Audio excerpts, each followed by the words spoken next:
Hello. तो जय हिंद मेरे प्यारे साथियों, क्या हाल चाल है आप सभी का। मैं विनय यादव आप सभी का स्वागत करता हूं इस प्यारे से बैच, लक्ष्य बैच और प्यारे से यूट्यूब चैनल कैरियर एकेडमी कुंडा पे। तो मेरे बंधु लोग, जैसा कि आप लोगों ने देखा कि लास्ट में हम लोगों ने 3 क्लासेस कर लिया है और आज हमारे पास लेक्चर नंबर 4। जो लास्ट की 3 क्लासेस थी वो अपने में बहुत धुआंधार और बहुत प्यारी और बहुत मस्त क्लासेस हुई हैं, जिनको मैंने एक एक बात को, एक एक पॉइंट को बकायदा लिख करके मैंने सारी बातों को यहाँ पे समझाया है। आप इस बात को देख सकते हैं, लास्ट की क्लासेस आप में को देखने ही चाहिए, आप समझिएगा। अच्छा, आज की जो क्लास है वो भी अपने आप में बहुत इंपॉर्टेंट और बहुत मजेदार होने वाली है और बहुत कंसेप्चुअल क्लास है आज की। क्यों क्लास इतनी इंपॉर्टेंट है? क्योंकि हमारे इलेक्ट्रिसिटी चैप्टर का पूरा जो चैप्टर है उसमें का समझ लीजिए 50 से 60% जो न्यूमेरिकल होंगे वो आज की क्लास से लग सकते हैं। मतलब इतनी इंपॉर्टेंट क्लास है। तो क्लास को हम लोग स्टार्ट करते हैं बहुत अच्छे तरीके से। चलिए, तो जैसे कि लास्ट की जो क्लास थी उसमें हम लोगों ने गतिशीलता, श्रांति काल या विश्रांति काल, मुक्त पथ, माध्य मुक्त पथ, अनुगमन वेग, इन सब चीजों के बारे में बात किया। आज की उसी सीरीज में आज हम लोग बात करने वाले हैं। सबसे पहले हमारे पास टॉपिक आता है, चलो आप सभी लोग भी मेरे साथ साथ में हेडिंग डाल सकते हैं, अनुगमन वेग। अनुगमन वेग को ही अपवाह वेग भी बोलते हैं। अनुगमन वेग, अनुगमन वेग तथा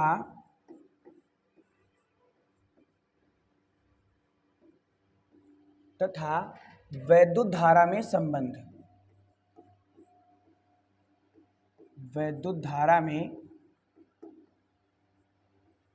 संबंध।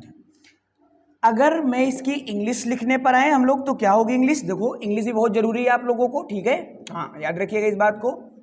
हमारे पास आएगा रिलेशन, कलर कहाँ चेंज हो रहा है भाई,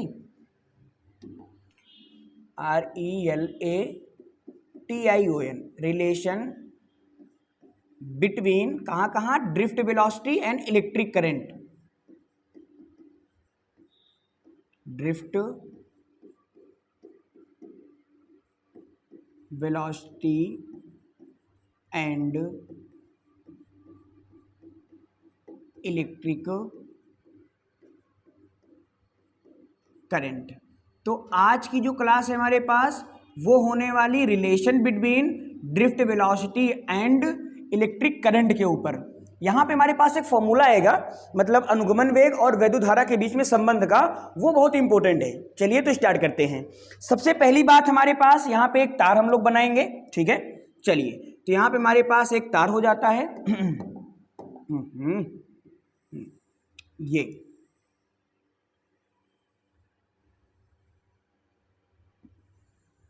ये हमारे पास एक तार मैंने बनाया है, ठीक है। चलिए, तो इस तार पे मैंने क्या किया, अब सुनिएगा ध्यान से। हमारे पास यहाँ पे एक तार है और इस तार की जो लंबाई है वो हमने कितनी मानी है? L मानी है। और इस तार पे हमने क्या लगा दिया? एक बैटरी लगा दिया, जो कि मैंने यहाँ पे इस प्रकार से जोड़ा है बैटरी को। तो ये हमारे पास एक बैटरी हो गया। जो बैटरी है उसका विभवांतर हमारे पास कितना है? V है। तो बैटरी का विभवांतर हमारे पास V है। आपको पता होगा, जो बड़ी लाइन होती है उसे हम बोलते हैं प्लस, जो छोटी लाइन होती है उसे बोलते हैं माइनस। अब जैसे ही मैं इस चालक तार पे, हमारे पास चालक तार है, जैसे इस चालक तार पे मैं V वोल्ट की बैटरी लगाऊंगा तो वैसे ही इस चालक तार के अंदर जितने भी इलेक्ट्रॉन होंगे वो एक दिशा में गति करने लग जाते हैं। क्यों करने लग जाते हैं? लास्ट की क्लास में बहुत डिटेल में मैंने बताया है। तो यहाँ पे हमारे पास जितने भी इलेक्ट्रॉन हैं वो सभी के सभी इलेक्ट्रॉन इस तरीके से एक दिशा में गति करने लगते हैं। अब आपको तो पता होगा, ये जो इलेक्ट्रॉन एक दिशा में गति कर रहे हैं, इसी इलेक्ट्रॉन की गति को हम लोग बोलते हैं अनुगमन वेग। हाँ, तो अनुगमन वेग की परिभाषा क्या होती है कि जब इलेक्ट्रॉन विद्युत क्षेत्र की विपरीत दिशा में जिस नियत व औसत वेग से गति करते हैं उनको हम लोग क्या बोलते हैं? उसका अनुगमन वेग बोलते हैं। तो कहने का मतलब ये अनुगमन वेग नियत होता है, बदलता नहीं है। तो ये जो इलेक्ट्रॉन यहां से वहां पे जा रहे हैं ना, ये प्रॉपर एक ही वेग से जाते हैं और उसी वेग को हम क्या बोलते हैं? अनुगमन वेग बोलते हैं। अच्छा, मैंने क्या किया, मैंने बैटरी को जोड़ा तो हमारे पास यहाँ पर ये पॉइंट है ए, चलो इसको में से मान लेते हैं। हमारे पास इधर हमारे पास मैंने बोला ये वाला पॉइंट हमारे पास P है और यहाँ पे हमारे पास एक पॉइंट क्या है, Q है। इस चालक तार के जब P व Q, जब इस चालक तार के दो बिंदुओं P व Q पे हम लोग बैटरी जोड़ते हैं तो इसके अंदर सभी इलेक्ट्रॉन एक दिशा में गति करने लग जाते हैं। अब मुझे क्या करना पड़ेगा, थोड़ा सा यहाँ पे इसके बारे में लिखना पड़ेगा, चित्र के बारे में। तो आप यहाँ से लिख सकते हो कि चित्र से, अब देखो चित्र से आप तभी लिख सकते हो किसी चीज को जब आपको चित्र समझ में आया हो, डायग्राम समझ में आया हो। तो मैंने क्या किया है, मेरे पास एक चालक तार है, उस चालक तार की लंबाई L है। जैसे उस चालक तार के सिरों के बीच V वोल्ट की बैटरी हम लोग लगाते हैं या सिरों पर विभवांतर लगाते हैं, दोनों एक ही बात है, वैसे ही उस चालक तार के सभी इलेक्ट्रॉन एक दिशा में फ्लो होने लगते हैं, जिसके कारण हमें यहाँ पे क्या प्राप्त हो जाती है, धारा बन जाती है। और उस धारा का नाम हमारे पास क्या है, I। धारा का नाम क्या है, I। और यहाँ पे जो इलेक्ट्रॉन गति कर रहे हैं उनका वेग कितना है हमारे पास, Vd है, जो कि इस दिशा में गति कर रहे हैं। तो ये Vd और I में संबंध क्या है, हमें यहाँ पे यही समझना है। तो चलो चित्र से लिखते हैं। मैंने क्या लिखा, माना एक चालक, माना L लंबाई का एक चालक तार है, L लंबाई का एक चालक तार है, जिसके सिरों पर V वोल्ट का विभवांतर लगाने पर V वोल्ट का विभवांतर लगाने पर सभी इलेक्ट्रॉन या सभी मुक्त इलेक्ट्रॉन बोलें ज़्यादा अच्छा होगा, सभी मुक्त इलेक्ट्रॉन एक दिशा में, सभी इलेक्ट्रॉन, चलो लिख लेते हैं, अच्छा, सभी इलेक्ट्रॉन एक दिशा में Vd वेग से गति करने लगते हैं, Vd वेग से गति करने लगते हैं, जिससे तार में धारा I प्रवाहित होती है, जिससे तार में धारा I प्रवाहित होती है, जिससे चालक तार में धारा क्या प्रवाहित हो रही है, I हो रही है। मैंने बातें आपको पहले बताई वही बातें मैंने यहाँ पे आराम से व्यवस्थित लिखी है। चलिए अब मैं थोड़ा सा क्या करता हूँ, इसको थोड़ा सा मैं पार्ट में कर देता हूँ, ठीक है।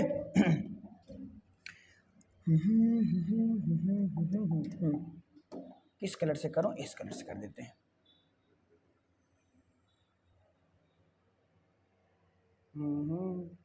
ठीक, अब भैया देखो हमारे पास जो कुछ भी हुआ है, मैं यहाँ पे मैंने डायग्राम लिया और उस डायग्राम के बारे में मैंने यहाँ पे लिख दिया। अब क्या करना है, अब देखो, तो मैंने यहाँ पे क्या बोला कि तार में प्रवाहित धारा,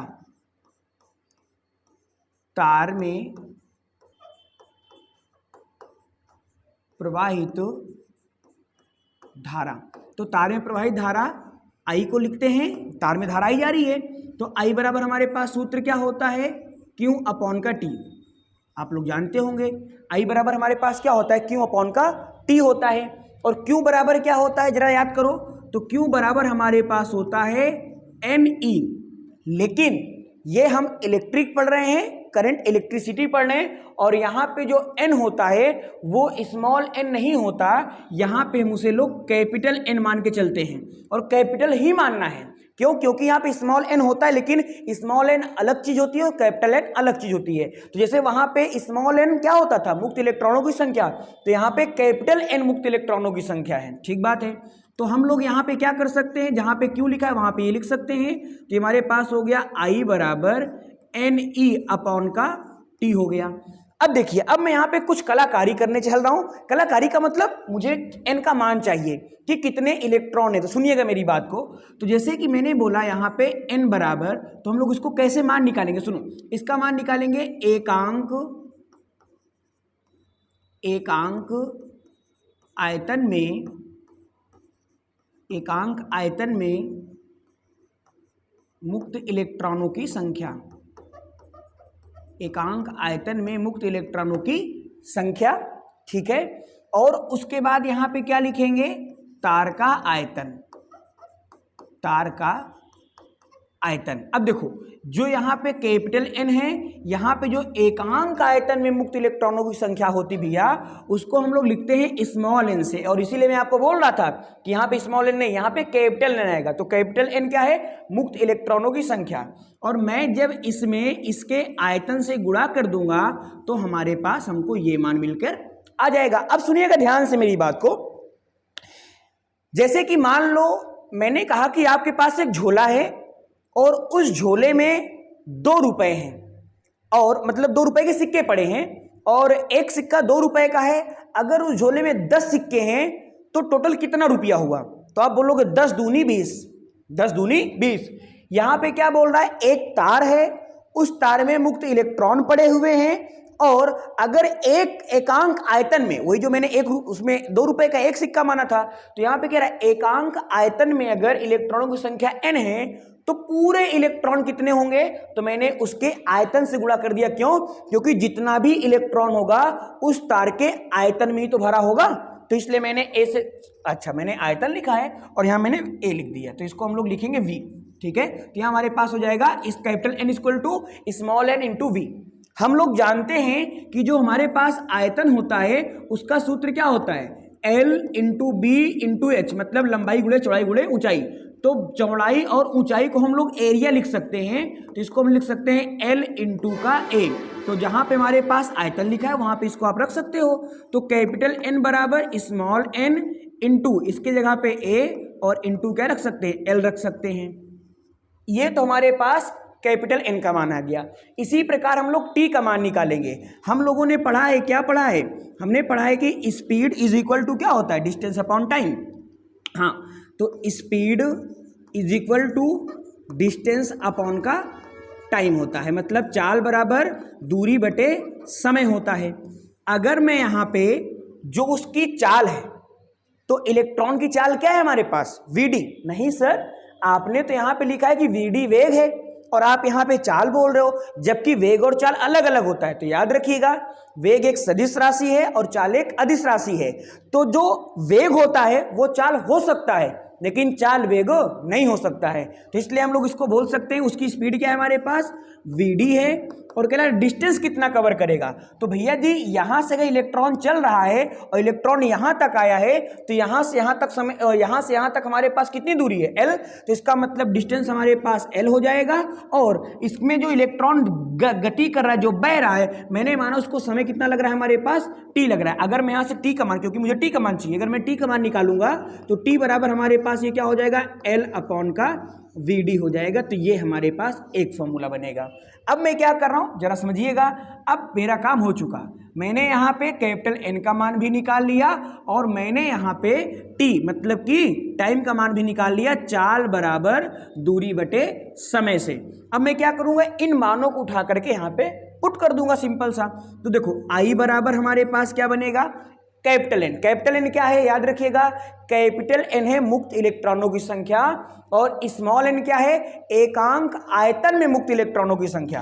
तो कैपिटल N का मान हमारे पास क्या आया है, स्मॉल n इंटू ए इंटू एल और इंटू, ये तो ये पहले से ही है तो ई रख दिया हमने, अपॉन का टी की वैल्यू क्या है, टी की वैल्यू है ये एल अपॉन वी डी। तो यहाँ मैंने रख दिया एल अपॉन का वी डी। अब देखो इस L से ये L कट जाएगा और BD भाग के ऊपर जाएगा, तो ये हमारे पास बन जाएगा I बराबर NeVDA, ठीक है। तो ये हमारे पास सूत्र बनता है क्या, I बराबर NeVDA। मतलब कि अगर हमारे पास कोई चालक तार I है और मतलब कोई चालक तार है उसमें धारा I बह रही है, तो वो उसके ड्रिफ्ट वेलोसिटी अनुगमन वेग के अनुक्रमानुपाती होती है। तो इस तरीके से हम लोग यहाँ पे निकाल सकते हैं। अगर आप संबंध निकालना चाहें तो आप ये निकाल सकते हो कि I डायरेक्टली प्रोपोर्शनल VD।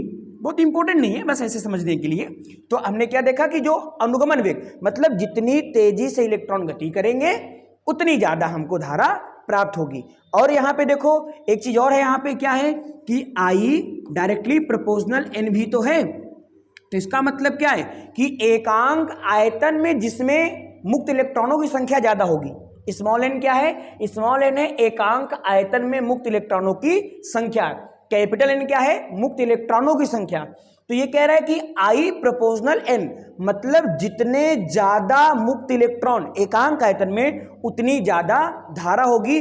और यही रीजन है कि जो चांदी होता है वो सबसे अच्छा चालक माना जाता है। क्यों? क्योंकि उसके एकांक आयतन में मुक्त इलेक्ट्रॉनों की संख्या सबसे ज्यादा होती है। चांदी के बाद तांबा आता है, तांबे के बाद सोना आता है, सोने के बाद एल्युमिनियम आता है। ये एक सीरीज होती है, ठीक है। तो इसे अगर आप चाहें तो आप लिख सकते हो। तो ये हमारे पास बात आती है। तो अनुगमन वेग और वैद्युत धारा में क्या संबंध है हमने देख लिया। अब आगे हमारे पास टॉपिक आता है ओम का नियम। बहुत बहुत बहुत इंपॉर्टेंट नहीं है। क्यों नहीं इंपॉर्टेंट है? क्योंकि भैया आपने हाई स्कूल में भी ओम का नियम पढ़ा है, हम लोग यहाँ पर भी पढ़ रहे हैं। तो यहाँ पर जो हाई स्कूल वाला है अभी हम वो पढ़ रहे हैं, और इसी के जस्ट बाद अभी हम एक दूसरा तरीका पढ़ेंगे। वो तरीका आपके लिए बड़ा इंपॉर्टेंट है। तो यहाँ पे आप लोग मेरे साथ साथ में ही डाल सकते हैं ओम का नियम। तो टॉपिक का नाम हमारे पास क्या है?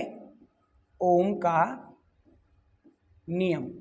ओम का नियम का मतलब क्या होता है? इसको हम लोग इंग्लिश में बोलते हैं ओम्स लॉ। क्या बोलते भैया? ओम्स लॉ बोलते हैं, मतलब ओम का नियम। आपको पता होना चाहिए, हमारे पास एक वैज्ञानिक थे, 1828 की बात है, 1828 ईस्वी की बात है। जर्मनी एक देश है, आप लोग जानते होंगे। वहां के एक वैज्ञानिक थे जिनका पूरा नाम क्या था? जॉर्ज साइमन ओम। तो यहाँ पे आप मैं लिख रहा हूं, हालांकि ये नाम आपको पता होना चाहिए। हमारे पास वैज्ञानिक है, इन्होंने इतना बड़ा योगदान दिया है तो हमें पता होना चाहिए। तो यहाँ पे आप लिख सकते हो क्या? जॉर्ज साइमन ओम। तो इनका पूरा नाम क्या था? जॉर्ज साइमन ओम, लेकिन हम लोग प्यार से इनको ओम बाबा बोलते, बाबा नहीं मतलब सिर्फ ओम बोलते हैं, ठीक है। तो जॉर्ज साइमन ओम के अनुसार, तो जॉर्ज साइमन ओम के अनुसार क्या होता है जरा देखो। इन्होंने क्या बताया कि अब देखो, ये जो मैं बातें अब लिखने चला हूं डबल इन्वर्टेड कामा में, इनके द्वारा कही गई बातें हैं, आपने पढ़ा होगा इंग्लिश में नरेशन, है ना। तो डबल इन्वर्टेड कामा हम लोग उन्हीं बातों को लिखते हैं जो किसी ने बातें बोली है तो मैंने उसको एज इट इज लिख दिया है, मैंने अपनी तरफ से कुछ नहीं लिखा है। तो जो इन्होंने कहा मैं वहां पे लिख रहा हूं, क्या लिख रहा हूं कि यदि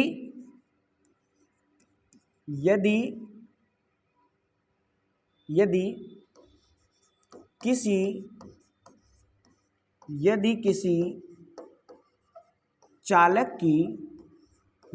चालक की भौतिक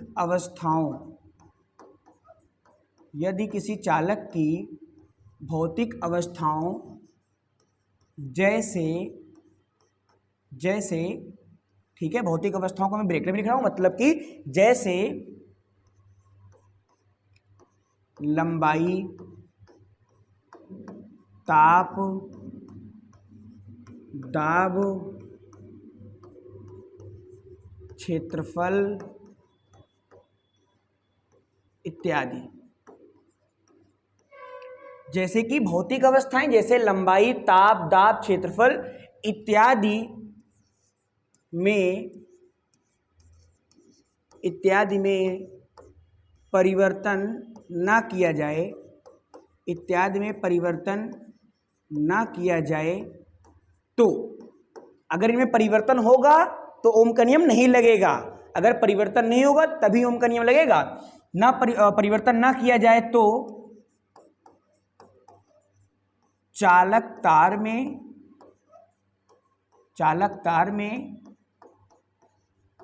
लगाया गया विभवांतर,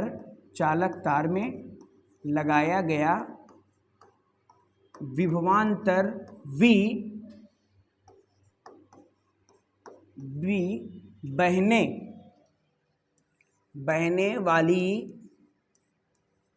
बहने वाली धारा I के अनुक्रमानुपाती होता है।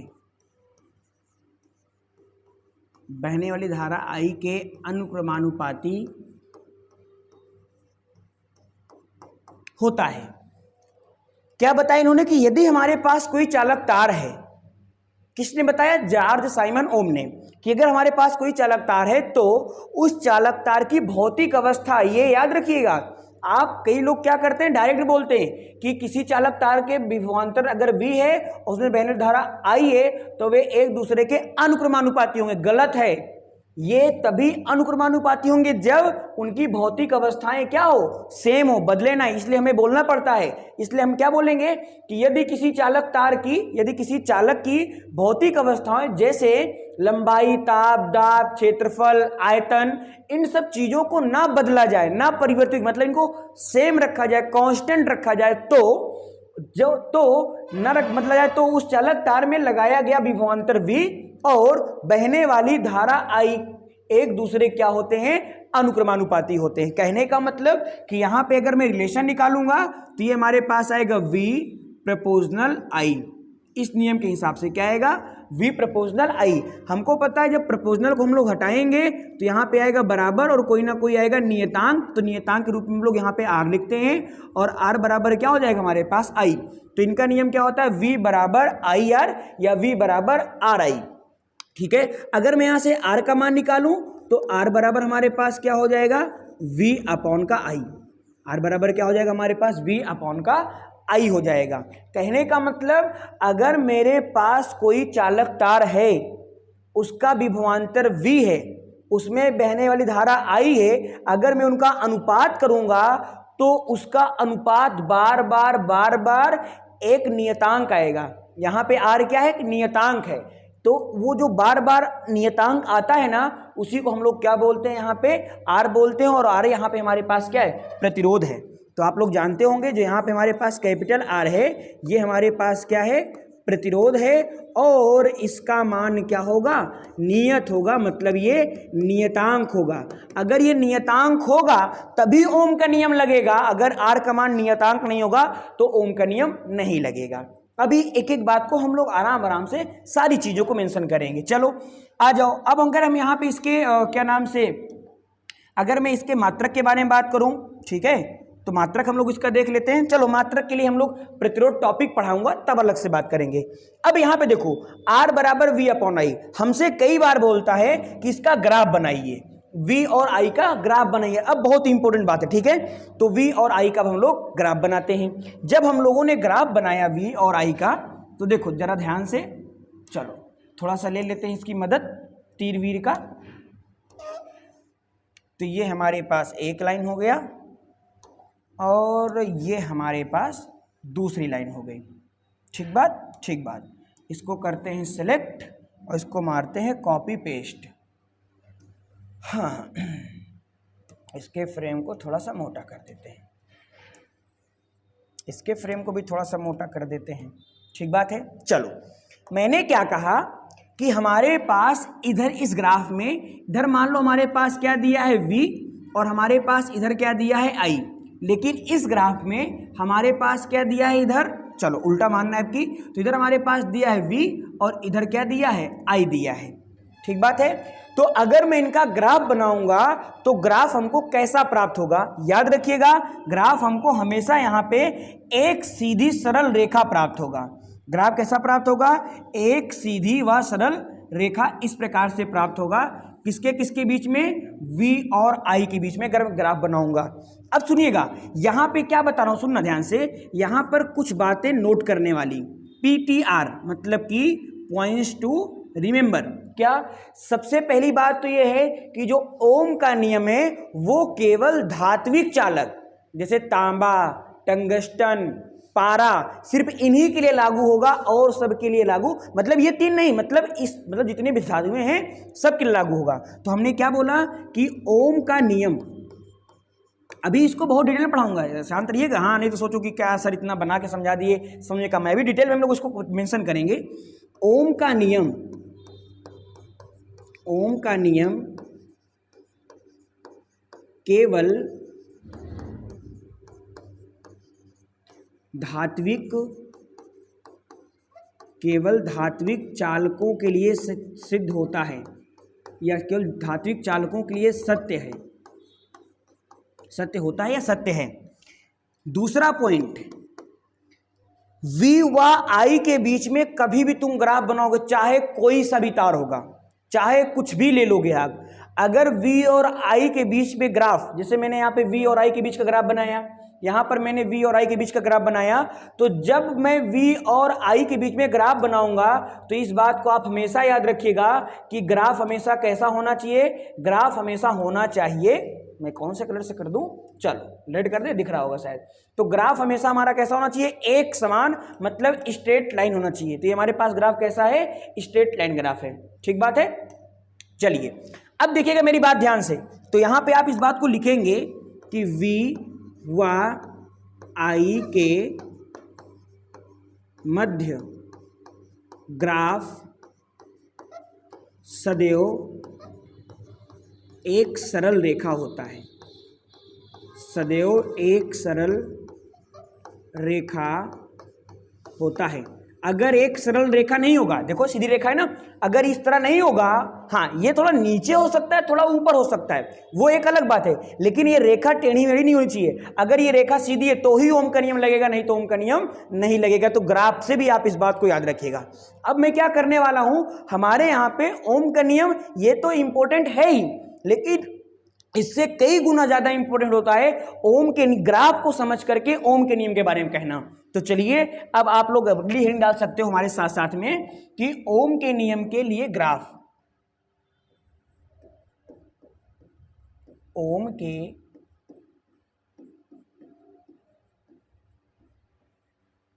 के नियम पर, चलो ऐसे बोलते हैं, ओम के नियम पर आधारित ग्राफ। आपकी किताब में ये डायरेक्ट दिया गया है, मैं इसको टॉपिक बना के समझा रहा हूं आपको। ओम के नियम पर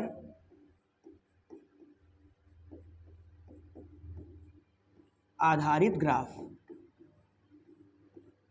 देखो ओम का नियम क्या बोलता है कि हमेशा जो ग्राफ होगा वो v व i के बीच में कांस्टेंट होगा, एक सीधी सरल रेखा होगा। लेकिन प्रॉब्लम हमारे पास यहाँ पे आ रही है कि अगर मैं यहाँ पे i लिखता हूँ, यहाँ v लिखता हूँ तो ग्राफ ऐसा मिलता है, अगर मैं यहाँ v लिखता हूँ, यहाँ i लिखता हूँ तो भी ग्राफ हमको ऐसा ही मिलता है। आखिर क्यों ऐसा मिलता है, तो इसके बारे में हम लोग बात करने वाले। अब आराम से आप बहुत बढ़िया तरीके से आप मेरी बातों को ध्यान से सुनिएगा और समझिएगा, ठीक है। चलो तो हम लोग यहाँ पे ग्राफ ले लेते हैं, पहले बढ़िया से ग्राफ बना लेते हैं।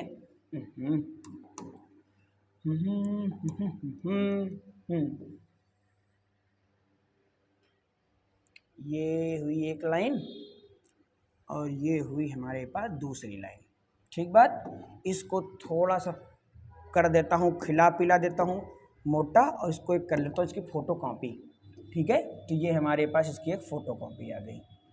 चलो भैया जी फोटो कॉपी आ जाओ जल्दी से, ठीक। इसकी भी एक फोटो कॉपी मार दो धड़ाक से, इसकी भी एक फोटो कॉपी आ गई, और एक फोटो कॉपी और मार दो। अरे पता नहीं कितनी हमको जरूरत पड़े, नहीं जरूरत पड़े तो डिलीट कर दूंगा।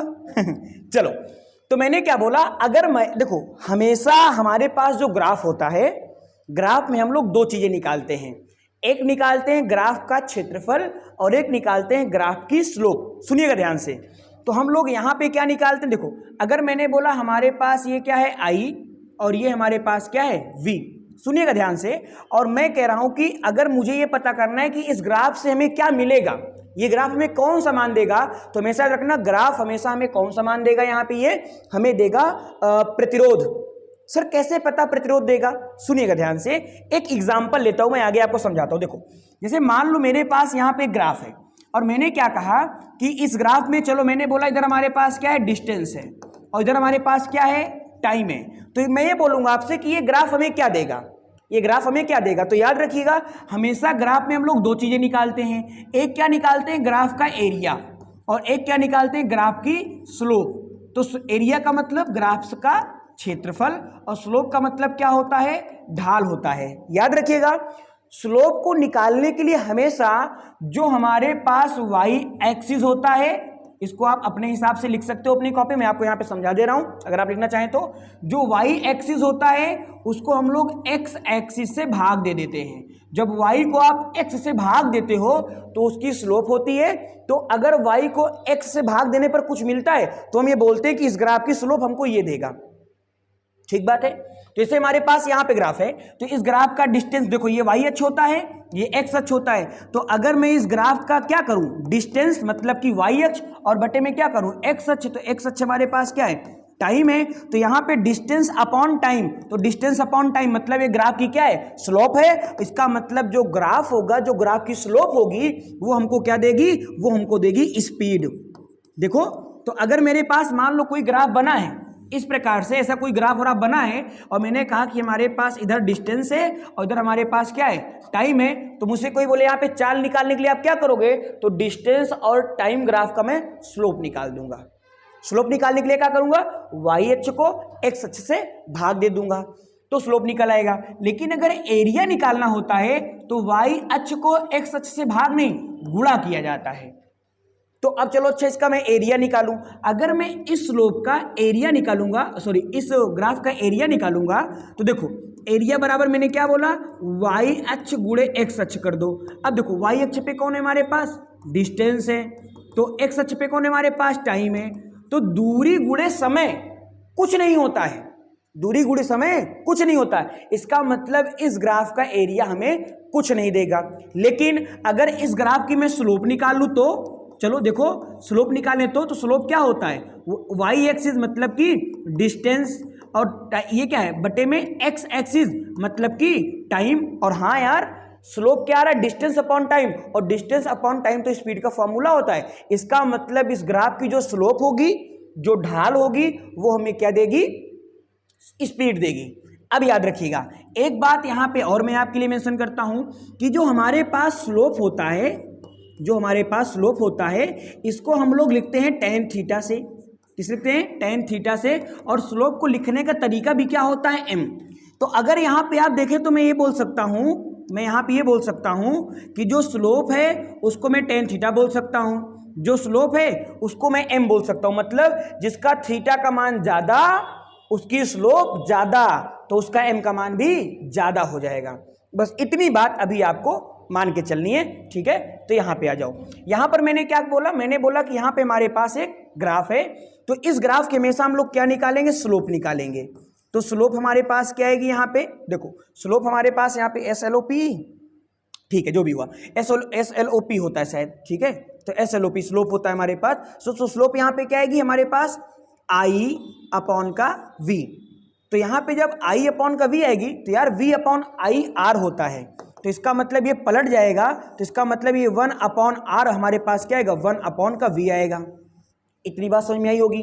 अगर मान लो मैं इधर वी लिख दूं, इधर आई लिख दूं, तो अगर इधर वी है इधर आई है, तो अगर मैं इस ग्राफ का क्या निकालूंगा, स्लोप, क्या निकालूंगा, स्लोप निकालूंगा। एस एल ओ पी ही होता है शायद, ठीक है जो भी होता है, तो S L O P slope होता है। तो अगर मैं इसका ग्राफ का क्या निकालूंगा, स्लोप निकालूंगा, तो ये क्या आएगा हमारे पास, वी अपॉन आई आएगा। और हमने देखा कि वी अपॉन आई हमारे पास क्या होता है, आर। तो इसका मतलब इस ग्राफ की स्लोप हमको क्या देगी, आर देगी। तो इसका मैंने क्या निकाल दिया, वी अपॉन आई, मतलब ये निकाल दिया। लेकिन अब देखो, अब यहाँ पे हमारे पास क्या है, यहाँ पे हमारे पास v अपॉन आई था तो r था, और यहाँ पे i अपॉन v है तो क्या है, 1 अपॉन r है। तो कोई दिक्कत नहीं है, ये भी सही है और ये भी तरीका सही होता है। अब देखिएगा मेरी बात को ध्यान से, जैसे मान लो कि मैं यहाँ पे ग्राफ बनाता हूँ एग्जाम्पल के तौर पे, ठीक है। मैंने यहाँ पे ग्राफ बनाया, मैंने कहा कि इस ग्राफ पे इधर हमारे पास चलो वोल्टेज है, इधर हमारे पास क्या है, करंट है। अगर मैं आपसे बोलूँ, चलो अब इसको हम थोड़ा सिंपल मानते हैं, ठीक है। इधर हमारे पास क्या है, ये वोल्टेज है, और इधर हमारे पास क्या है, करंट है। मैंने कहा कि हमारे पास ग्राफ में, मैं इस पर कुछ पॉइंट डिनोट करता हूँ। मैंने कहा जब यहाँ पे हमारे पास विभवांतर 20 था तो धारा हमारे पास 5 एम्पियर थी। जब हमारे पास विभवांतर को मैंने 40 कर दिया तो धारा हमारे पास यहाँ पे 10 एम्पियर हो गई। जब विभवांतर को हमने यहाँ पे, इस वाली पे लाइन को मैं मिटा देता हूँ ताकि आपको मुझे समझाने में ज़्यादा आसानी हो, ठीक है। चलो, तो उसके बाद जैसे मान लो विभवांतर मैंने 20 से 40 किया, फिर मैंने विभवांतर 40 से मान लो यहाँ पे 60 कर दिया, तो धारा हमारे पास कितनी हो गई, 10 से हो गई 15, ठीक बात है। फिर मैंने विभवांतर को 60 से बढ़ा करके 20 भी बढ़ा रहा हूँ, 20 20 40 20 60, तो यहाँ पे मैंने कितना कर दिया, 80 कर दिया। तो यहाँ विभवांतर हमारे पास 80 हो गया, तो यहाँ पे हमारे पास जो धारा का मान है वो कितना हो गया, 20 हो गया। अब मुझे क्या करना है, मुझे ये चेक करना है कि ये हुआ कितना है, सही है या गलत। तो देखो अगर मैं यहाँ पे क्या करूँ, ग्राफ बनाऊंगा। देखो मैंने क्या किया यहाँ पे, आप ध्यान से देखिएगा, मैंने यहाँ पे इसको मैंने आगे बढ़ाया तो ये यहाँ पे आएगा, इसको मैंने ऊपर बढ़ाया, इसको आगे बढ़ाया, दोनों यहाँ पे क्या किए, काट दिए। इसको मैंने ऊपर बढ़ाया और इसको मैंने आगे बढ़ाया तो दोनों यहाँ पे काट देते हैं। फिर मैंने इसको ऊपर बढ़ाया, ग्राफ प्लॉट कर रहा हूँ मैं, और इसको मैंने आगे बढ़ाया तो दोनों यहाँ पे काट देते हैं। फिर मैंने इसको ऊपर बढ़ाया यहाँ पे और इसको भी आगे बढ़ाया तो ये दोनों यहाँ पर काट देते हैं। कहने का मतलब अगर मैं ध्यान समझूं तो ये ग्राफ एक बार यहाँ पे ये दोनों आपस में काट रहे हैं, फिर यहाँ पे काट रहे हैं, फिर यहाँ पे काट रहे हैं और फिर यहाँ पे काट रहे हैं। और अगर मैं इन ग्राफ को मिलाते हुए, अगर मैं इन ग्राफों को मिलाते हुए मैं एक रेखा खींच दूं, देखो इस प्रकार से, तो हमको एक सरल रेखा प्राप्त हो रही है। कैसी रेखा प्राप्त हो रही है, एक सरल रेखा प्राप्त हो रही है। इसका मतलब कि जो यहाँ पे दोनों के बीच का अनुपात है वो क्या है, नियत है। चलो देखो पहले मैंने इसका निकाला R1, तो R1 बराबर क्या हो जाएगा, V1 अपॉन का I1, R बराबर V1 अपॉन का I1। V1 का मान कितना है हमारे पास, 20 है। I1 का मान कितना है हमारे पास, 5 है, तो 5 चौक कितना आया, 20 आया। R2 का मान हमारे पास कितना आया, R2 का मान हमारे पास कितना है, 40 है, और उसके बाद उसका मान कितना है, 10 है, तो इसको डिवाइड करेंगे तो कितना आएगा, 4 आएगा। इसी प्रकार से अगर मैं R3 का मान निकालूं तो R3 देखो तीसरे वाले पॉइंट पे, तो यहाँ पे हमारे पास कितना है, 60 है, और यहाँ पे इसका मान, धारा का मान कितना है, 15, तो 15 चौको 60 आ गया। अगर मैं इसी प्रकार से R4 का मान निकालूं तो ये हमारे पास 80, और यहाँ पे हमारे पास क्या है, 20 है, तो 20 चौक कितना हो जाएगा, 80 हो जाएगा। मतलब हर बार जो इसका मान आ रहा है वो 4 ओम 4 ओम 4 ओम 4 ओम आ रहा है। और यही तो ये बोल रहा था। देखो इसने क्या कहा कि अगर मेरे पास कोई ग्राफ है, अगर उसका मैं विभवांतर और धारा का अनुपात करूंगा तो हमेशा एक R आएगा, और मैंने बोला कि जो R है वही हमारा प्रतिरोध है और वही हमारा क्या है, नियतांक है। मतलब नियत होगा, बदलेगा नहीं। और यहाँ पे आप यही देख सकते हो कि मैंने क्या किया, इस देखो R1 R2 R3 R4 मैंने सब जगह निकाला और हर बार मान कितना आ रहा है, 4 4 4 आ रहा है। इसलिए ये ग्राफ क्या है, हमारा ओम के नियम का पालन कर रहा है। लेकिन अगर ऐसा ना होता तो फिर ओम का नियम नहीं आता। अब देखो यहाँ पे ध्यान दीजिएगा, यहाँ पे मैंने एग्जांपल लिया है। अगर यहाँ पे इसी को मैं पलटा मार दूं, ठीक है, जैसे मान लो इधर मैंने मान लिया I, और अगर इधर मैंने मान लिया V, आप लोग लगा लीजिएगा अपने आप से। तो अगर मैं यहाँ पे निकालूंगा तो यहाँ पे हमारे पास क्या आएगा, 1 अपॉन R आएगा। क्या आएगा, 1 अपॉन R के रूप में आएगा। तो यहाँ पे हम लोग रखेंगे I1 upon V1, I2 upon V2, जैसे मैंने यहाँ पे किया। तो उसका मान आएगा, जो उसका मान आएगा वो भी नियत ही आएगा, ठीक है। अब यहाँ पे हमारे पास एक और इंपॉर्टेंट चीज आती है, जब कई बार हमारे एग्जाम में भी आ जाता है। ये एग्जाम में ऐसे बोलता है कि अब देखो, अब जो मैं बातें आपको बताने चल रहा हूं ना, वो बहुत सिंपल और बहुत आसान है, एकदम सिंपल तरीके से। मैंने क्या कहा कि मान लो हमारे पास यहाँ पे, पहले मैं ग्राफ बना देता हूं, ठीक है। हमारे पास यहाँ पे एक ग्राफ है इस प्रकार से। इस ग्राफ को थोड़ा सा हम लोग हाईलाइट कर लेते हैं। तो जब ग्राफ को हाईलाइट करेंगे तो ये कुछ इस प्रकार का दिख जाएगा। हाँ, सिंपल सी तो बात है। चलो, तो मैंने क्या करा, मैंने इस ग्राफ को मैं 2-3 ग्राफ बना लेता हूं। पहली बात तो हटो तुम भैया, थोड़ा सा बड़ा बनाते हैं, ठीक है।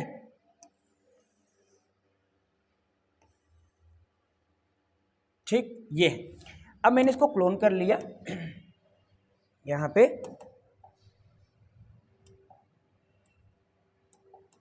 चलो, तो यहां पे मैंने 2-3 लाइनें बना दी इस प्रकार से।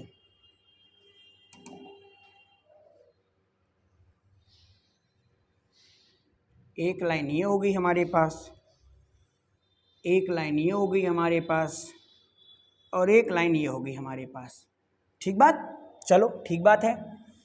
अब मान लो इसी को मैं एक बार एक काम करता हूँ, इसी को मैं कर लेता हूँ कॉपी, तो ये आसान हो जाएगा, बार बार मुझे नहीं बनाना पड़ेगा। हटो भैया तुम यार। तो इसको मैंने क्या कर लिया, कॉपी कर लिया। ठीक बात, ठीक बात। चलिए जी, देखते हैं, स्टार्ट करते हैं, चीज़ों को शुरुआत करते हैं, अच्छे तरीके समझते हैं।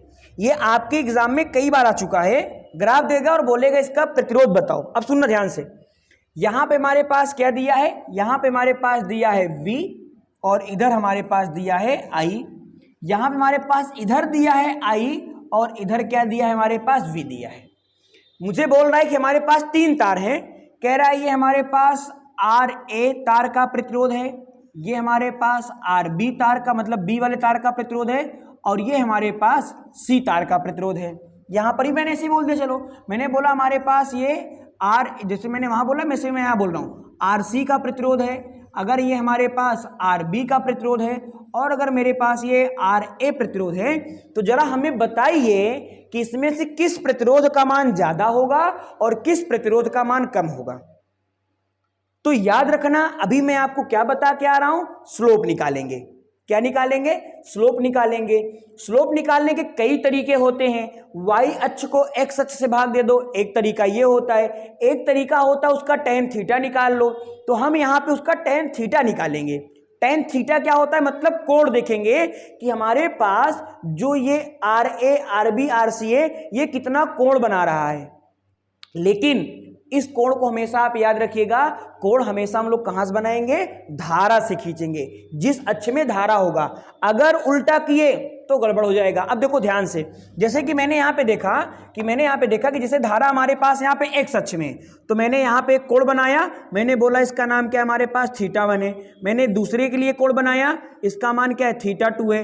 मैंने तीसरे के लिए कोण बनाया या स्लोप खींचा, इसका मान क्या है, θ3 है। अब देखो, जिसका कोण ज्यादा उसकी स्लोप ज्यादा, जिसकी स्लोप ज्यादा उसका मान ज्यादा, जिसका कोण कम उसकी स्लोप कम, जिसकी स्लोप कम उसका मान भी कम होगा। मेरा कहने का मतलब θ1 θ2 θ3। अगर मैं यहाँ पे ध्यान देखूं तो θ1 सबसे छोटा है, θ2 से बड़ा कौन है हमारे पास, मतलब θ1 से बड़ा θ2 है, और θ2 से बड़ा कौन है हमारे पास, θ3 है। इसका मतलब कि जिसका कोण ज्यादा होगा उसका प्रतिरोध भी ज्यादा आएगा।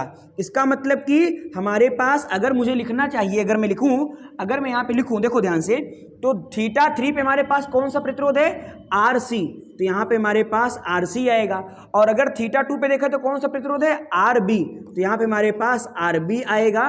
और θ1 पे हमारे पास RA है, तो यहाँ पे हमारे पास RA आएगा, और उस पे साइन इस प्रकार से। कहने का मतलब कि इन तीनों तारों में सबसे ज्यादा प्रतिरोध C वाले का है, उसके बाद B वाले का है, और सबसे कम A वाले का है। लेकिन अगर मैं यहां पर बात करूं तो यहां पर भी मैं यहां से इसका स्लोप खींच दूंगा, नहीं, अगर मैं यहां से इसकी स्लोप खींचूंगा तो गलत हो जाएगा। क्यों? क्योंकि मैंने आपको बताया कि स्लोप हमेशा हम लोग करंट से खींचेंगे। करंट हमारा यहाँ पे x अक्ष में था तो x अक्ष से खींच दिया, लेकिन यहाँ पे करंट y एक्सिस में है तो हम लोग y एक्सिस से खींचेंगे। चलो यहाँ पे चेक कर लेते हैं। यहाँ पे हमारे पास इसका एंगल मैंने बोला θ1, इस वाले का एंगल हमारे पास यहाँ पे θ2, और इस वाले का एंगल हमारे पास यहाँ पे क्या है, θ3 है। तो इसका मतलब ध्यान से, अब की बार हमारे पास θ3, तो सबसे छोटा कौन है, θ1, तो मैंने बोला θ1। उससे बड़ा कौन है, इससे बड़ा है हमारे पास θ2, तो θ2 मैंने बोल दिया। और सबसे बड़ा हमारे पास कौन सा है, θ3, तो मैंने θ3 बोल दिया। तो सबसे छोटा θ1, सबसे बड़ा θ3। अच्छा, अब मैं क्या कर रहा हूं, अब मैं यहाँ पे प्रतिरोध निकालो कि प्रतिरोध किसका ज्यादा होगा। देखो अब कि उल्टा आएगा, सबसे ज्यादा प्रतिरोध किसका आएगा, RA का आएगा। तो सबसे ज्यादा किसका होगा, RA का होगा। इससे छोटा कोण इसका है, तो इसका मतलब यहाँ पे RB का आएगा, और सबसे छोटा किसका आएगा, RC का आएगा। देखो अब की बार उल्टा हो गया ना, देखो यहाँ पे उल्टा हो गया। तो याद रखिएगा, हमेशा जब भी हम स्लोप निकालेंगे तो करंट से निकालेंगे। तो जिसका कोण ज्यादा उसका प्रतिरोध ज्यादा, जिसका कोण कम उसका प्रतिरोध कम रहेगा। ठीक है, तो इस बात को आप लोग याद रखिएगा। हाँ, यहाँ पे एक बात नोट करने वाली रहेगी आपके लिए, यहाँ पे आप नोट कर सकते हो, यहाँ पे या पॉइंट टू रिमेंबर कर सकते हो क्या, कि स्लोप हमेशा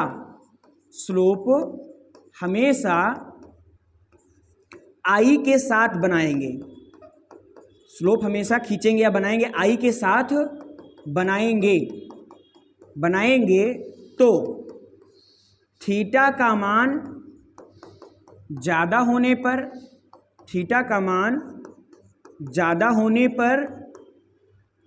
R का मान ज्यादा हो जाएगा, R का मान ज्यादा होगा, तथा थीटा का मान कम होने पर कम होने पर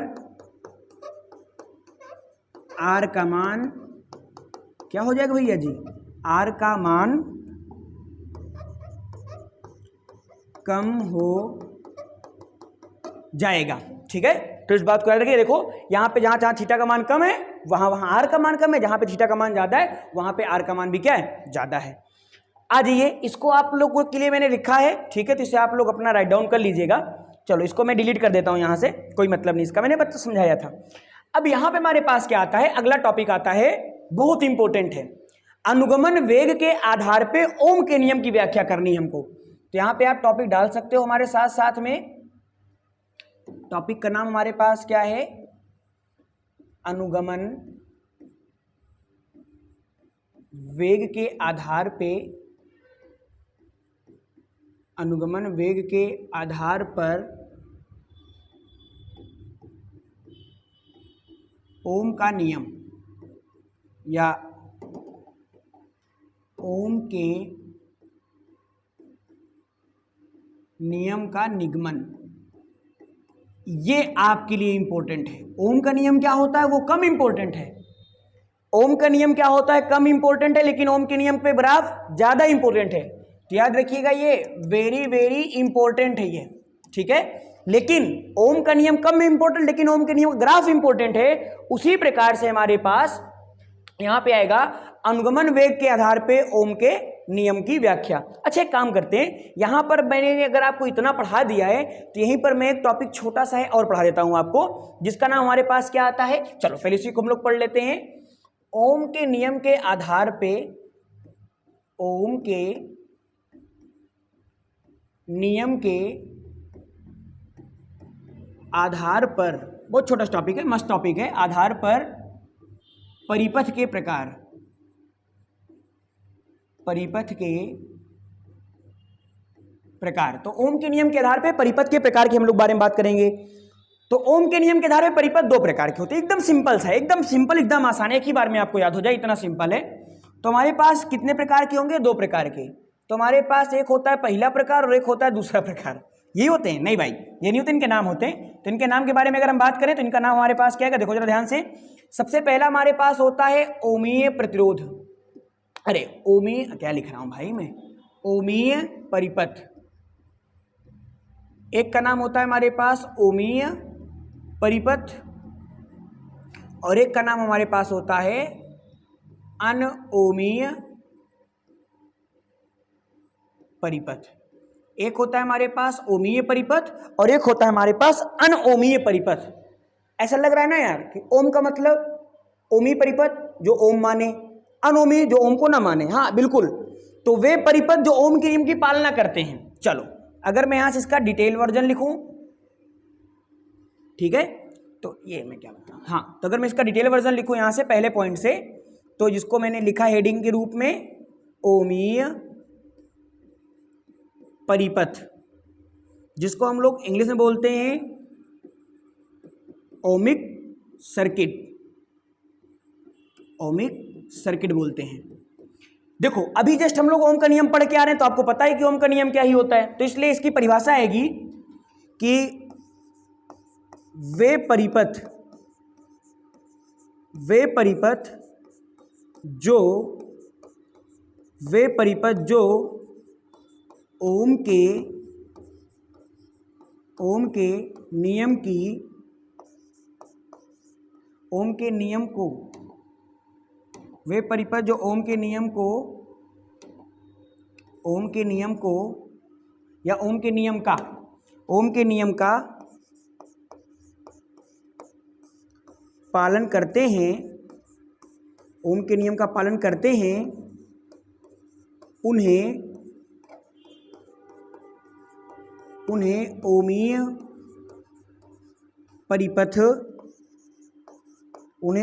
परिपथ कहा जाता है,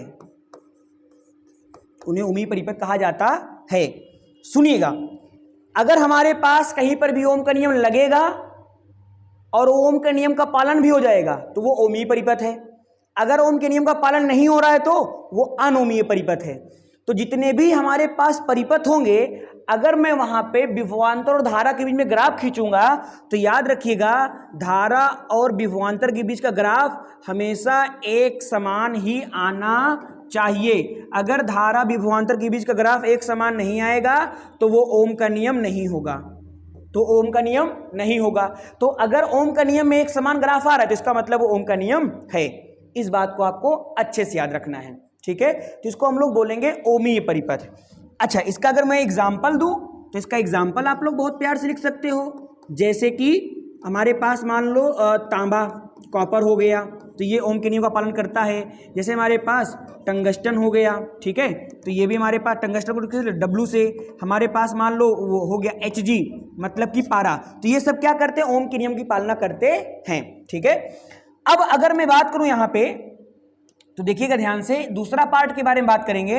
दूसरा पार्ट हमारे पास क्या होता है, अनओमीय परिपथ, ठीक है। चलो, तो दूसरी हेडिंग हमारे पास यहां पे आती है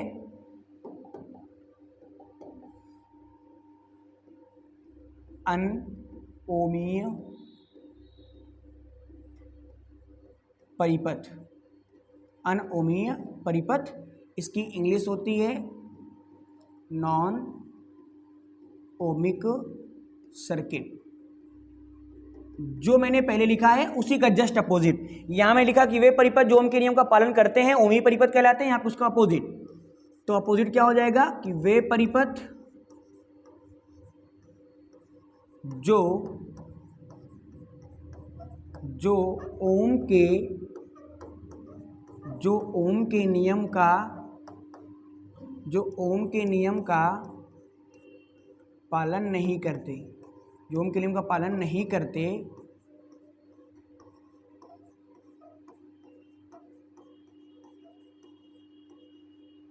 अनओमीय परिपथ कहलाते हैं। अनओमीय परिपथ कहलाते हैं। जो ओम के नियम का पालन करेंगे वो ओमीय, जो नहीं करेंगे वो अनओमीय। एग्जाम्पल, जैसे कि टॉर्च की लाइट, टॉर्च बत्ती होती ना, हाँ, तो टॉर्च की बल्ब या लाइट, मान लो बल्ब ही हम लोग बोलते हैं, लाइट हम लोग आमतौर पर बोलते हैं। या जैसे मान लो कि हमारे पास हो गया डायोड, तो डायोड क्या होता है, डायोड एक ऐसी इलेक्ट्रॉनिक डिवाइस होती है जो कि हमारे पास रेक्टिफायर में यूज होती है, एसी को डीसी में बताने के लिए। तो इसका अगर हम लोग ग्राफ बनाएंगे, देखो अगर हम लोग इसका ग्राफ बनाते, देखो कैसे ग्राफ बनता है इसका, जरा देख लेते हैं हम लोग। अगर मैं इसका ग्राफ बनाता हूं तो इसका ग्राफ हमारे पास कुछ इस प्रकार में बनता है, ठीक है। अगर मैं डायोड का, ये हमारे पास किसका ग्राफ है, ये हमारे पास मान लो कि ग्राफ है टॉर्च की बल्ब का,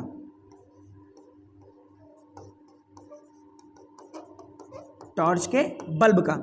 अगर मान लो मैं डायोड का ग्राफ बनाऊं तो देखो आपकी किताब में हो सकता है आधा बनाओ, मैं पूरा बना रहा हूं, ठीक है।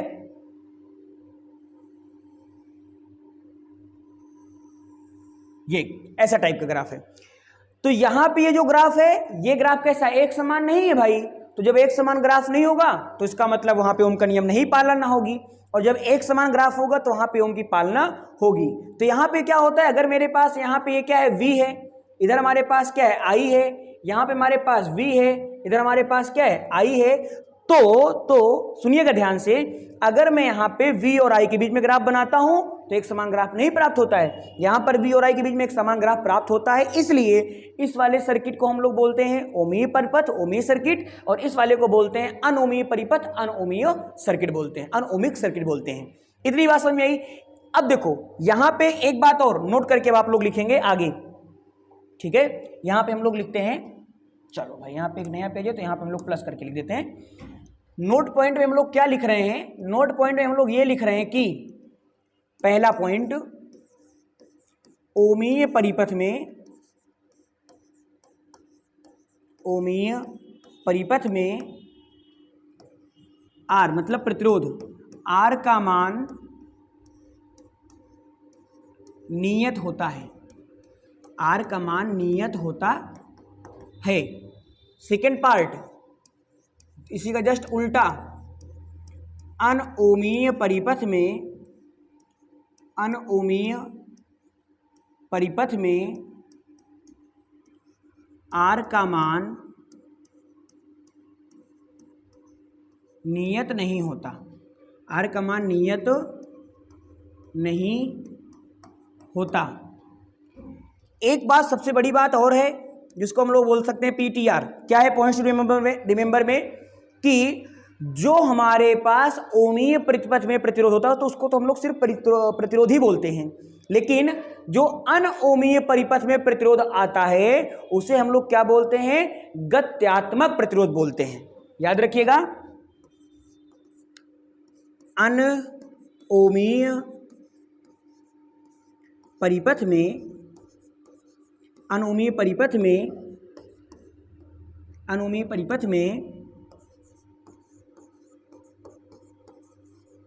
प्रतिरोध का मान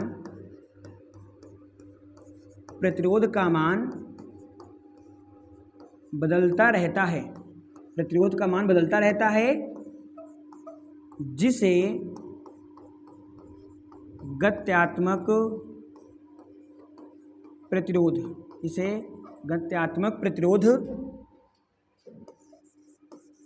कहते हैं, जिसे गत्यात्मक प्रतिरोध कहते हैं। गत्यात्मक प्रतिरोध का मान अगर मैं लिखा हूं, इसको भी हम लोग आर से लिखते हैं और इसका सूत्र होता है आर बराबर डेल्टा वी अपॉन डेल्टा आई होता है। आर बराबर क्या होता है, डेल्टा वी अपॉन डेल्टा आई। ये हमारे पास क्या है, डायनेमिक रेजिस्टेंस, उसी की इंग्लिश होती है। क्या होता है हमारे पास, डायनेमिक रेजिस्टेंस होता है। ठीक है, तो इसको हम लोग बोलते हैं डायनेमिक रेजिस्टेंस। अगर इसका मान निकालना चाहो तो निकाल सकते हो, बाकी ये आपके सिलेबस बस एक परिचय के रूप में दिया है, ज़्यादा इससे हम लोग नहीं पढ़ेंगे। अगर आप बड़ी क्लास में जाएंगे बीएससी में तो इसके बारे में आप लोग डिटेल से पढ़ेंगे। ठीक है, चलिए अब हम लोग अपने टॉपिक पे जाते हैं, मतलब हमारे सबसे मेन इंपॉर्टेंट टॉपिक के बारे में, जिसका नाम है अनुगमन वेग के आधार पर ओम के नियम का निगमन। तो ओम का नियम क्या होता है, हम सब लोग जानते हैं ओम का नियम क्या होता है, और अनुगमन वेग क्या होता है ये भी हम लोग जानते हैं। अब देखो, सबसे पहला हमारा काम होगा यहाँ पे एक तार बनाने का। तो सबसे पहले हम लोग यहाँ पे एक तार बनाएंगे।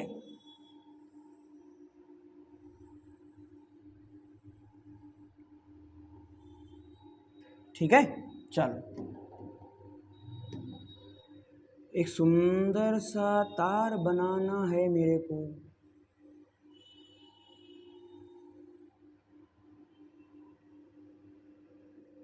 ठीक है, हाँ ठीक है। उसके बाद इस तार पे सुनिएगा ध्यान से, इस तार के इस वाले सिरे से मैंने यहाँ पे एक क्या जोड़ दिया, बैटरी जोड़ दिया। ठीक बात, ठीक बात। तो मैंने यहाँ पे एक बैटरी जोड़ दिया। बैटरी का विभवांतर हमारे पास कितना है, V है। ये वाला पॉइंट प्लस है, ये वाला पॉइंट माइनस है। हमको पता है, देखो जो मैंने अभी लास्ट इस क्लास की सबसे पहले टॉपिक पढ़ाया था ना, बहुत सारी बातें वहाँ से कॉमन रहेंगी। मैंने लास्ट की क्लास में पढ़ रखा है कि जैसे ही किसी जैसे ही किसी चालक तार के सिरों पर हम लोग विभवांतर लगाते हैं, जैसे सिरों पर विभवांतर लगाते हैं वैसे ही इस चालक तार पे क्या उत्पन्न कर दिया जाता है, एक विद्युत क्षेत्र लगा दिया जाता है। मैंने विद्युत क्षेत्र लगा दिया, और जैसे ही इस चालक तार पे विद्युत क्षेत्र लगेगा वैसे ही इस चालक तार के सारे इलेक्ट्रॉन, जितने मुक्त इलेक्ट्रॉन होंगे वो सब एक दिशा में गति करने लग जाते हैं। जो बातें मैं अभी बोल रहा हूँ वही बातें भी हम चित्र में भी लिखेंगे, तो इसलिए सुनते जाइएगा ध्यान से। तो यहाँ हमारे पास जितने भी इलेक्ट्रॉन हैं वो सब इस तरीके से एक दिशा में क्या करें, गति करेंगे। चलो, ये जो इलेक्ट्रॉन एक दिशा में गति कर रहे हैं इसी को हम लोग क्या बोलते हैं, अनुगमन वेग। और अनुगमन वेग एक प्रकार की सदिश राशि है जिसका मान होता है v, जिसको हम लोग vd से लिखते हैं, और इसका जो मान होता है वो बहुत छोटा होता है, लगभग 10⁻⁻⁴ से आसपास होता है। ठीक है, तो जैसे मैं विभवांतर लगाऊंगा यहाँ पे एक विद्युत क्षेत्र आरोपित हो जाएगा, जिसके कारण यहाँ पे हमारे पास जितने भी इलेक्ट्रॉन है वो इस दिशा में कितने वेग से, vd वेग से। कितने वेग से भैया जी, vd वेग से। यहाँ पे जितने भी इलेक्ट्रॉन है हमारे पास वो इस डायरेक्शन में vd वेग से गति करने लगेंगे। इतनी बात समझ में आ गई हमारी। ठीक है, अब देखो जैसे ही यहाँ पे इलेक्ट्रॉन एक दिशा में गति करेंगे वैसे ही यहाँ पे क्या बन जाएगी, धारा, और धारा का नाम हमने यहाँ पे क्या रखा है, I। तो जो यहाँ पे हमारे पास धारा I है, जो हमारे पास विभवांतर V है, और जो इस चालक तार का प्रतिरोध R है, हमें उन्हीं के बीच में क्या निकालना है, संबंध निकालना है। तो आपको बहुत ध्यानपूर्वक, ये टॉपिक थोड़ा सा लंबा तो नहीं होगा लेकिन मजेदार होगा, एक एक चीजें एकदम जुड़ी हुई हैं, एकदम आराम से व्यवस्थित से आपको क्या करना है, समझना और मेरी बातों को सुनना है। चलो देखो स्टार्ट करते हैं। मैंने क्या बोला यहाँ पे कि हमारे पास जब मैंने इसके ऊपर क्या लगाया, विद्युत क्षेत्र। सबसे पहले तो हम यहाँ पे चित्र की बात करेंगे, तो हम यहाँ लिखेंगे चित्र से, चित्र से। चलो तो अगर मैं इसमें चित्र से बात करूंगा तो क्या होगा, सुनिए ध्यान से। मैं यहां मानूंगा कि माना L लंबाई का, तो यहां पे जो मेरे पास चालक तार है इसकी लंबाई कितनी हमने मानी है, L। तो माना L लंबाई का एक चालक तार है, एक चालक तार है। चलो इसको यहां से लिखते हैं ताकि इतने में लाइन खींच लेंगे हम लोग। तो माना L लंबाई का एक चालक तार है जिसमें V वोल्ट की, जिसमें V वोल्ट का, जिसमें V वोल्ट का विभवांतर स्थापित किया जाता है, जिसमें V वोल्ट का विभवांतर स्थापित किया जाता है,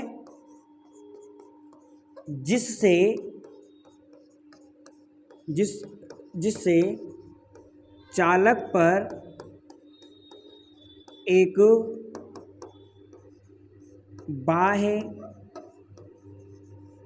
पर एक बाह्य विद्युत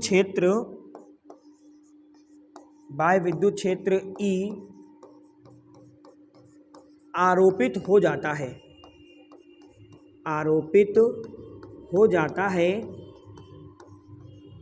जिससे आरोपित हो जाता है, जैसे ही आरोपित होगा जिससे सारे इलेक्ट्रॉन, जिससे सभी इलेक्ट्रॉन VD वेग से गति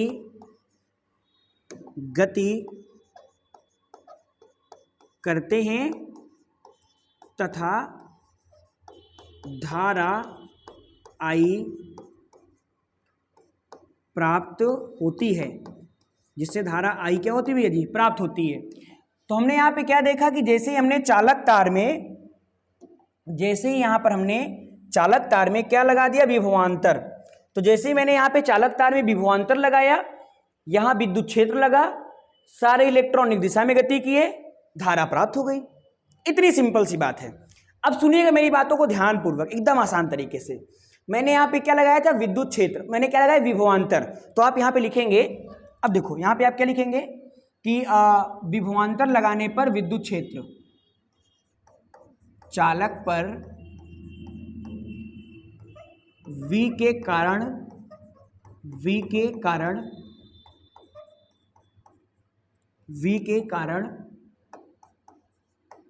विद्युत क्षेत्र। तो विद्युत क्षेत्र का सूत्र क्या होता है, E बराबर लगाया गया विभवांतर B और चालक तार की लंबाई अगर L है तो मैंने यहाँ पे क्या मान लिया, L मान लिया। विभव प्रवणता से आता है, विभव वाले चैप्टर से। तो E बराबर हमारे पास यहाँ पे क्या हो गया, V/L हो गया। विद्युत क्षेत्र लगाएंगे तो हमारे पास इलेक्ट्रॉनों के ऊपर क्या लगेगा, बल। और जब इलेक्ट्रॉनों के ऊपर बल लगेगा तो जितने भी हमारे पास इलेक्ट्रॉन है वो एक नियत त्वरण से एक तरफ गति करने लग जाते हैं। और लास्ट की क्लास में मैंने त्वरण का मान निकलवाया था। तो यहां से हम क्या करेंगे कि गतिमान इलेक्ट्रॉन का त्वरण। तो अगर मैं गतिमान इलेक्ट्रॉन का त्वरण निकालूंगा तो क्या होता है हमारे पास, A बराबर E इंटू ई अपॉन में क्या होता है हमारे पास, M होता है। E इंटू ई अपॉन में क्या होता है, M होता है। इसके बारे में मैंने लास्ट की क्लास में डिस्कस किया था कि A का मान हम लोग कैसे निकालते हैं। पहले E बराबर F/Q निकालते हैं, फिर वहाँ से F बराबर QE, और उसके बाद फिर न्यूटन का नियम लगाते हैं, फिर वहाँ से A का मान निकालते हैं। इतनी बात तो हमको समझ में आ गई। अब सुनिएगा ध्यान से, मैंने क्या बोला कि यहाँ पे जब हम लोग विद्युत क्षेत्र स्थापित करते हैं तो हमारे पास जो विद्युत क्षेत्र होता है उसका मान क्या होता है, E बराबर V/L, और जब मैं गतिमान इलेक्ट्रॉन के त्वरण के बारे में बात करता हूं तो वो हमारे पास क्या हो जाता है, ए बराबर ई इंटू ई अपॉन का एम हो जाता है। अब देखो मैंने क्या बोला कि यहां पे हमारे पास बहुत सारे इलेक्ट्रॉन हैं, कितने पता भी नहीं है, एन मैंने मान लिया कि एन इलेक्ट्रॉन है और सभी इलेक्ट्रॉन क्या कर रहे हैं, गति कर रहे हैं। अब सुनिएगा ध्यान से, तो यहां पे आप क्या कर सकते हो, ऐसे करके कुछ भी आप हाईटेक बना ले जाओ अपने हिसाब से। तो मैंने यहां पे क्या बोला कि पहले इलेक्ट्रॉन का वेग, पहले इलेक्ट्रॉन का वेग, तो यहां पे मैं गति के पहले समीकरण से जा रहा हूं। तो गति का पहला समीकरण क्या होता है, v बराबर u plus A T, V बराबर u प्लस ए टी होता है, आपको पता होगा। मैंने बोला पहला इलेक्ट्रॉन है तो इसका वेग v1 हो जाएगा, इसका ये वाला वेग भी क्या हो जाएगा, u1 हो जाएगा। अगर मेरे पास दूसरा वेग है तो इसका वेग यहाँ पे हमारे पास u2 हो जाएगा, यहाँ पे ये हो जाएगा और यहाँ पे टाउ हो जाएगा। अगर हमारे पास तीसरा इलेक्ट्रॉन के बारे में बात करेंगे तो v3 हो जाएगा, ऊष्मीय वेग इसका u3 हो जाएगा, प्लस ए हो जाएगा और यहाँ पे हमारे पास टाउ हो जाएगा। इसी प्रकार से अगर मैं इसमें बात करूँगा, हमारे पास तो n इलेक्ट्रॉन है, बहुत सारे इलेक्ट्रॉन है, तो इसका मतलब यहाँ पे अगर मैं बात करूँ, ठीक है, तो यहाँ मैंने बात किया लास्ट वाले के बारे में, तो Vn, तो Vn बराबर हमारे पास क्या हो जाएगा, Un प्लस का AT हो जाएगा, क्या हो जाएगा, AT हो जाएगा। इतनी बात तुम्हारी समझ में आई होगी।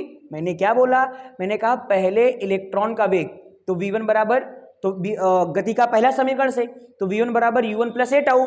इसी प्रकार से मैंने क्या कर दिया, मैंने और भी इलेक्ट्रॉनों का वेग निकाल दिया n पदों तक। तो मैं ये देख रहा हूं यार कि सब कुछ ठीक ही तो है, बस वहां पे संख्याएं बदल रही हैं, तो मैंने संख्या बदलते मैंने बोला अगर n होगा तो n बराबर Vn बराबर Un प्लस ए इंटू टी हो जाएगा।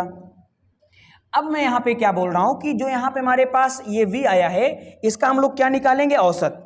V का क्या निकालेंगे, औसत। तो मैं यहाँ पे लिखूंगा इलेक्ट्रॉनों का औसत। थोड़ा सा इसको मेरा तिरछा है क्या ये,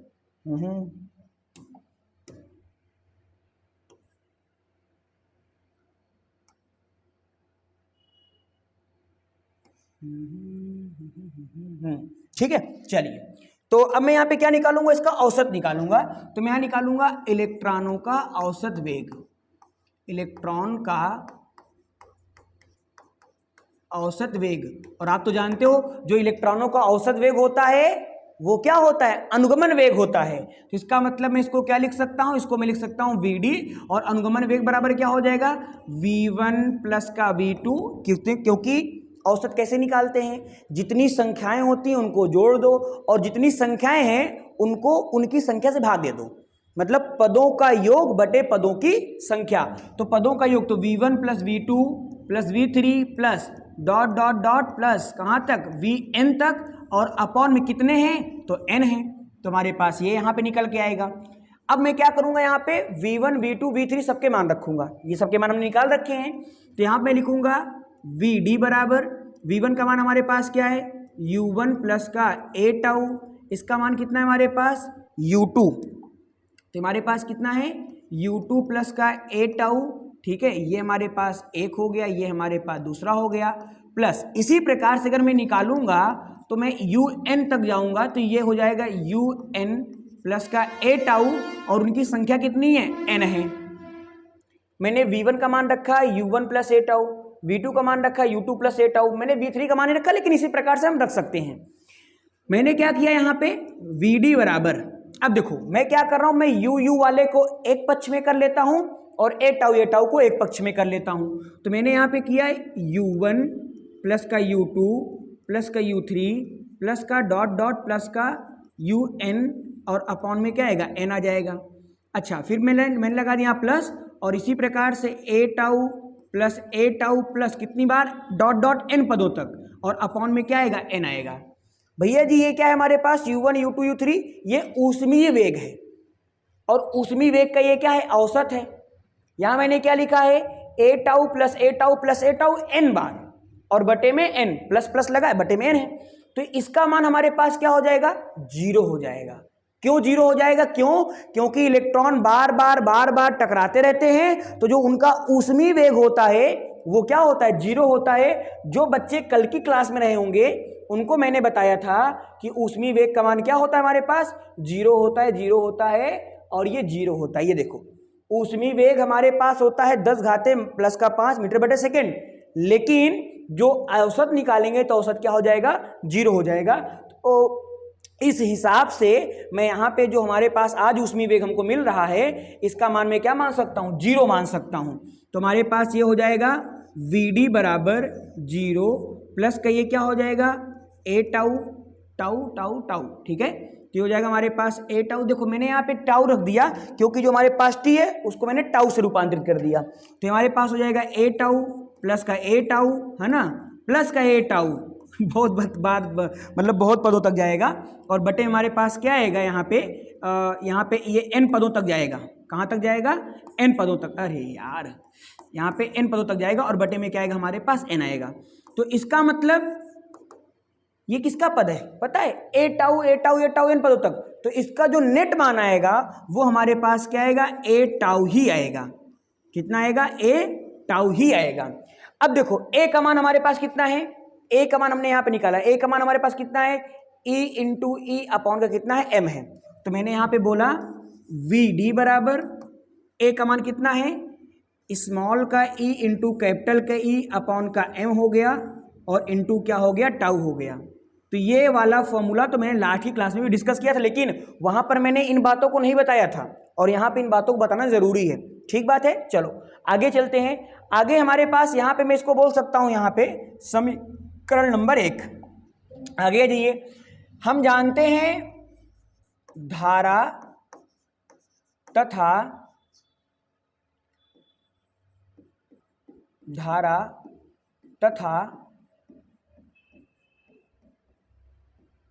अनुगमन वेग में संबंध। तो धारा तथा अनुगमन वेग में संबंध क्या होता है, हम जानते हैं होता है I बराबर NEVDA। यही तो होता है I बराबर NEVDA।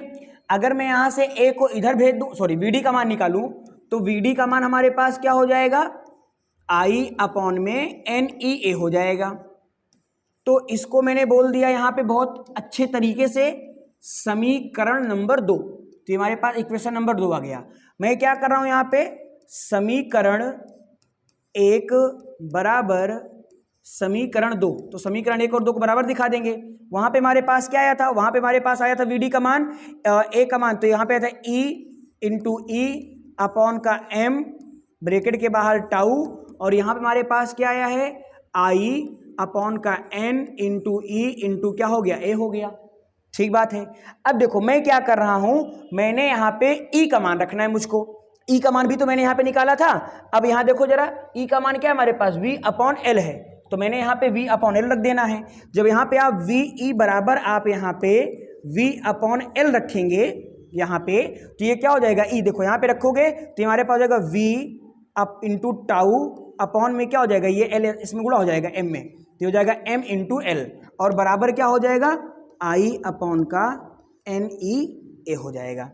अब मैं क्या कर रहा हूं, देखिए जरा ध्यान से, देखिए जरा ध्यान से मेरी बातों को सुनिए। देखो अब मैं क्या कर रहा हूं यहाँ पे, मैं ये V है ना, मैं यहाँ पे क्या कर रहा हूं, मैं यहाँ पे क्या कर सकता हूं, देखो ये I है तो इस V को मैंने इधर भेज दिया और NE को मैंने इधर बुला लिया। मैंने क्या किया यहाँ पे, मैंने इस NE को उधर भेज दिया और V को इधर बुला लिया। तो मैंने क्या हो जाएगा हमारे पास यहाँ पे देखो, जब इधर आप भेजोगे तो ई का गुणा हो जाएगा, तो हमारे पास हो जाएगा NE square into A into tau upon में बचेगा M इंटू L, और बराबर में हमारे पास क्या बन जाएगा यहाँ पे I अपॉन का V। अगर मैं इसको पलटा मार दूं तो ये भी पलट जाएगा। तो मैंने इसको क्या कर दिया, ये हो गया हमारे पास ML अपॉन का NE square into A into tau बराबर क्या हो जाएगा हमारे पास V अपॉन का I। ये आया। अब देखो ध्यान से, यहां पे ये वाला जो टर्म मैंने लिखा है ये पूरा कांस्टेंट है, अगर ये पूरा कांस्टेंट है तो यहां पे मैं बोल सकता हूं कि ML अपॉन का NE square A into tau पूरा क्या है, नियतांक है, और इस नियतांक को मैं बोल रहा हूं R, और R भी तो नियतांक होता है, जिसका मतलब मैं यहाँ पे R रख सकता हूं। तो हो जाएगा हमारे पास R बराबर V अपॉन में क्या हो जाएगा I हो जाएगा, और यही किसका नियम है? ओम का नियम है, यही ओम का नियम है, यही ओम का नियम है। समझ में आई मेरी बातें? बस हो गया। अब यहां पे ध्यान सुनिएगा, अगर मैं यहां पे आपको ये समझाऊं कि यहां पे हमारे पास ये जो इसमें जो पद आए हैं वो क्या क्या हैं, तो हमारे पास यहां पे R बराबर क्या आ गया? ml अपॉन NE² इंटू ए इंटू क्या आया? टाउ आया। ठीक है, देखो यहाँ पे हमारे पास क्या है? m है, और क्या है? l है, और क्या? स्मॉल n है, e है, a है, टाउ है, a है, o है, e है, o है, e है। m क्या है हमारे पास? यहाँ पे m है द्रव्यमान, लेकिन किसका द्रव्यमान? तार का द्रव्यमान नहीं है, इलेक्ट्रॉन का द्रव्यमान है। तो हमारे पास यहाँ पे m क्या है? m है हमारे पास यहाँ पे इलेक्ट्रॉन का द्रव्यमान, इलेक्ट्रॉन का द्रव्यमान। l हमारे पास क्या है? तार की लंबाई है, l क्या है? तार की लंबाई है। और यहाँ पे हमारे पास n क्या है? एकांक आयतन में मुक्त इलेक्ट्रॉनों की संख्या है, एकांक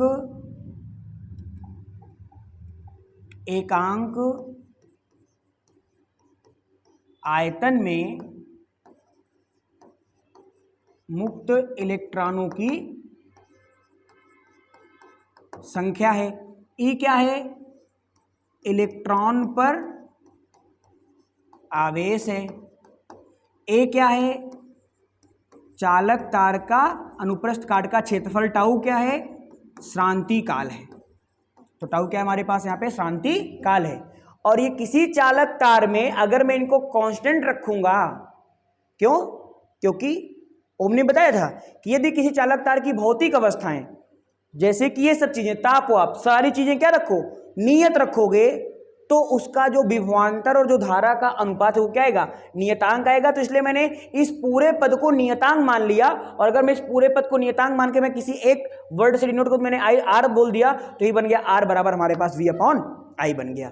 ठीक है, तो आज की इस क्लास में भी हम लोगों ने बहुत बेहतरीन तरीके से एक एक पॉइंट को मेंशन किया, डिस्कस किया। हमारा तो विचार था आज कि आपको हम प्रतिरोध, चालकता, विशिष्ट प्रतिरोध, विशिष्ट चालकता भी पढ़ाते, लेकिन क्लास थोड़ी लंबी हो रही है, मुझे आभास हो रहा है, घड़ी बहुत तेजी से भाग रही है।